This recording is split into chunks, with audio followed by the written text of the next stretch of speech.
Friends, welcome to my YouTube channel MK math study.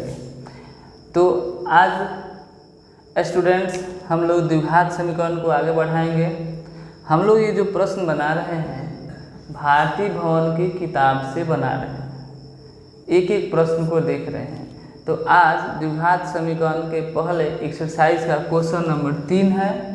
इसमें दिया गया है क्या x - 2 इंटू एक्स प्लस 2 बराबर 4 एक द्विघात समीकरण है, ये पूछा जा रहा है।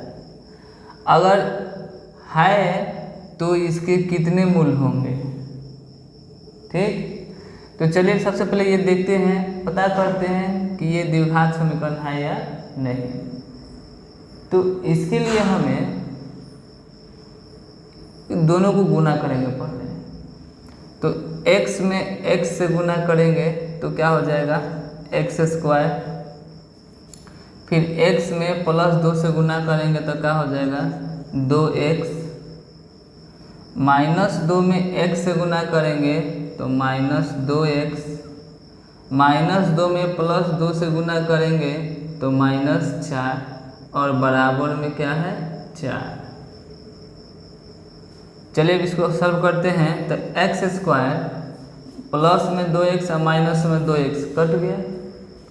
ये यहाँ पे माइनस में 4 है और ये बराबर के इस साइड है, तो इस साइड लेके आएंगे तो प्लस में है, तो ये माइनस में हो गया। अब बराबर में क्या बच गया 0। अब यहाँ पर x² माइनस में 4 और माइनस में 4, तो माइनस में कितना हो गया 8 बराबर 0। अब ये द्विघात समीकरण है कि नहीं, इस चीज़ को देखना है। तो हम देखेंगे कि चर जो है वह कहाँ है। तो चर यहाँ पे है और यहाँ पे नहीं है, यहाँ पे केवल है। इसका घात कितना है 2 है, इसका घात कितना है 2 है। तो जब घात 2 होगा, चर का घात 2 होगा तो ये द्विघात समीकरण होगा। तो ये भी हमारा क्या हो जाएगा द्विघात समीकरण होगा। तो लिखेंगे चूँकि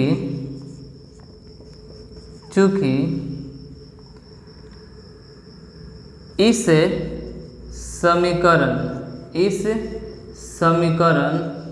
का घात 2 है। घात क्या है 2 है। अतः x - 2 इंटू एक्स प्लस 2 बराबर 4 द्विघात समीकरण है। द्विघात समीकरण है। ठीक है। अब पूछा कि इसके कितने मूल होंगे। तो चूंकि द्विघात समीकरण है तो इसके मूलों की संख्या कितनी होगी 2 होगी, तथा इनके मूलों की संख्या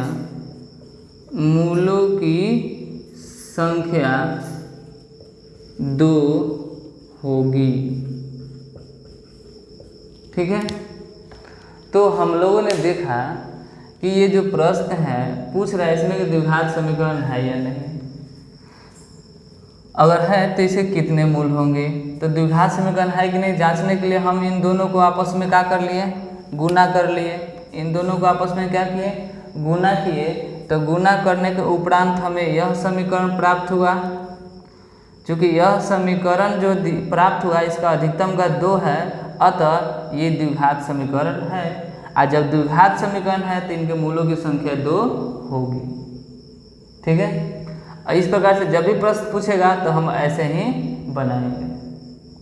अब चलते हैं अगले प्रश्न की तरफ। अब आइए चौथे प्रश्न को देखते हैं। चौथा प्रश्न क्या है, लिखा है x² बराबर 9 का हल समुच्च लिखें। क्या लिखा है x² बराबर 9 का हल समुच्च लिखें।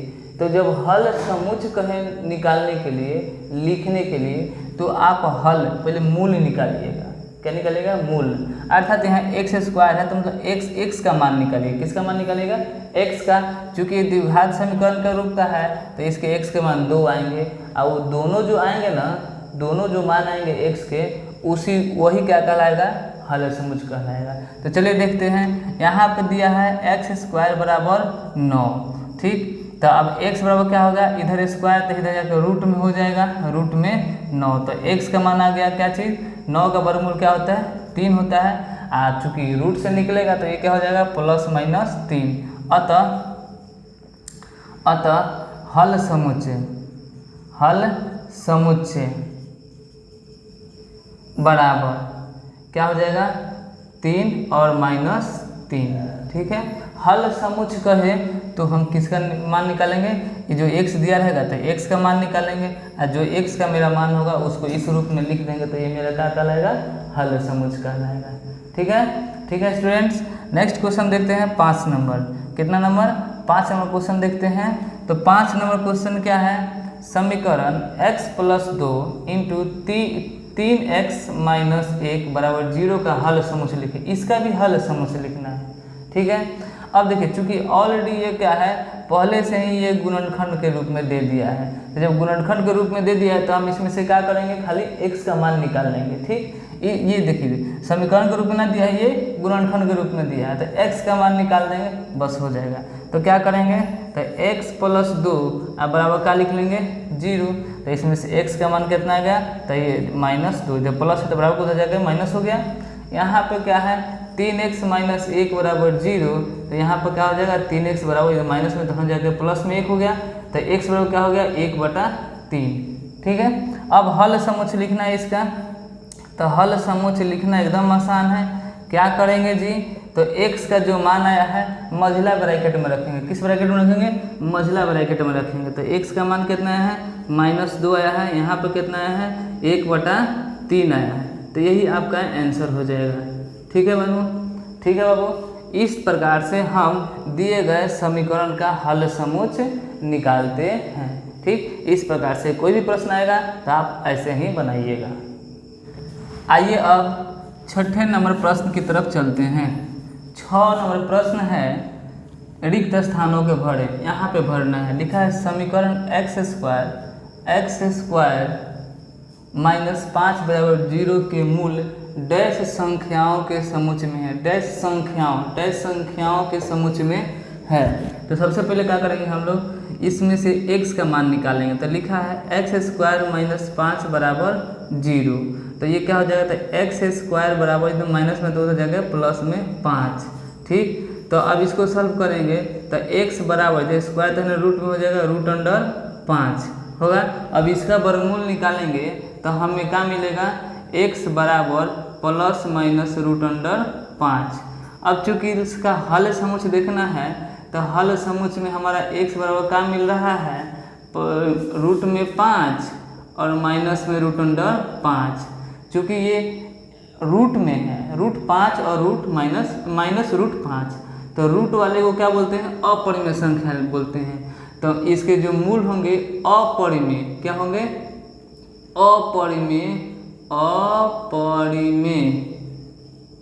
अपरिमेय संख्याओं के समुच्चय में है। तो यहाँ क्या लिखिएगा, तो यहाँ लिखिएगा अपरिमेय, क्या लिखिएगा यहाँ पे, अपरिमेय, ठीक है।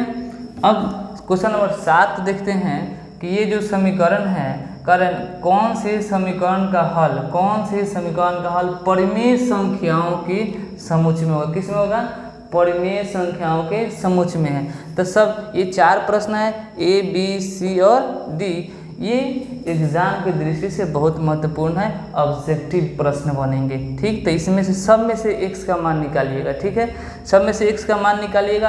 x का मान को देखिएगा कि परिमेय है कि अपरिमेय है, ठीक। तो चलिए इसको सॉल्व करते हैं। तो इधर स्क्वायर तो हो जाएगा, रूट हो जाएगा, तो x बराबर √5, तो इसका वर्गमूल निकालिएगा तो ये ±√5 होगा, ठीक। तो यहाँ पर हमारा x बराबर +-5 आया, ये रूट में है, +-5 चूँकि ये √5 है तो ये परिमेय संख्या नहीं होगा, ये क्या हो गया, अपरिमेय हो गया, ये क्या हो गया, अपरिमेय हो गया, ठीक है। नेक्स्ट अब यहाँ देखते हैं, इसमें से भी x का मान निकालेंगे तो x बराबर ये भी √, कितना हो जाएगा, 16/7, तो ये भी क्या चीज़ में निकलेगा, तो +-16 का वर्गमूल 4 होता है, 7 का तो यही से √7 हो गया। तो ये भी क्या हो गया, ये भी अपरिमेय हो गया, अपरिमेय संख्या हो गया। ठीक है, ये भी अपरिमेय, ये भी अपरिमेय। अपरिमेय क्यों हो गया, क्योंकि ये रूट अंडर 7 है।